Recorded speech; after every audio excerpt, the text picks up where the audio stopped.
Area में आपका घूमना हो रहा है। तो वो बोलते नहीं, मुझे तो कुछ चीज़ें आपसे पूछनी है। तो ये बोलते हैं हाँ हाँ पूछो ना, क्या हुआ। तो वहाँ से जो भैया थे वो पूछना शुरू करते कि आपके यहाँ पर जो मेड आती थी, आप बता सकते हो कि वो आपको किसने रेफर की थी या फिर आपको कहाँ से मिली थी। तो ये बताना शुरू करते कि हमें तो सुपरवाइजर जो वहाँ पर थे हमारी पुरानी कंपनी में, उन्होंने अलॉट किया था उस मेड को। तो ये बोलते कि प्लीज एक बार उन्हें कॉन्फ्रेंस पे लेंगे, मुझे उनसे 2-3 क्वेश्चन पूछते हैं। तो यहाँ से जो सोनम और उनके हस्बैंड है वो पूछना शुरू करते क्या हुआ क्या नहीं हुआ। तो भैया बोलते हैं अरे नहीं नहीं, मुझे कुछ इंपॉर्टेंट पूछना है। तो सुपरवाइजर को कॉल मिलाई जाती है। सुपरवाइजर पहली रिंग नहीं उठाते, दूसरी रिंग नहीं उठाते, तीसरी रिंग पे फोन उठा लेते हैं। तो वो भी पूछना शुरू करते हैं कि क्या बात है, वापिस आ रहे हो क्या, हमारी ऑफिस में नई ज्वाइनिंग्स निकली, आपको पता चल गया।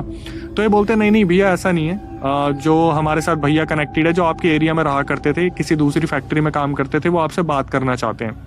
तो तीनों जो कॉल है वो कॉन्फ्रेंस पे आती है और वो जो भैया थे वहाँ जो आसपास रहा करते थे वो सुपरवाइजर से पूछते हैं कि भाई साहब एक बात बताओ, आप किस मेड को इन्हें दे के गए थे, मतलब वो मेड आपको कहाँ से मिली। वो सुपरवाइजर बोलते कि नहीं नहीं मैंने कोई मेड नहीं दी। तो ये बोलते कि आपने ही तो बोला था वो मेड आप भेज रहे हो जो अगली मॉर्निंग आने वाली थी। तो सुपरवाइजर बताते अरे अरे मैं बताना भूल गया, जिस मेड को मैंने भेजा था एक्चुअली में उसका लगे हाथ ही एक्सीडेंट हो गया था और वो उसी जगह पर जहां पर उसका एक्सीडेंट हुआ था ऑन द स्पॉट उसकी डेथ हो गई थी।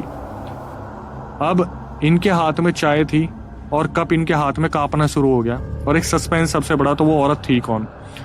तो ये पूछना शुरू करते हैं जो सोनम के हस्बैंड थे और जो भैया थे साइड में रहने वाले कि फिर वो औरत कौन थी।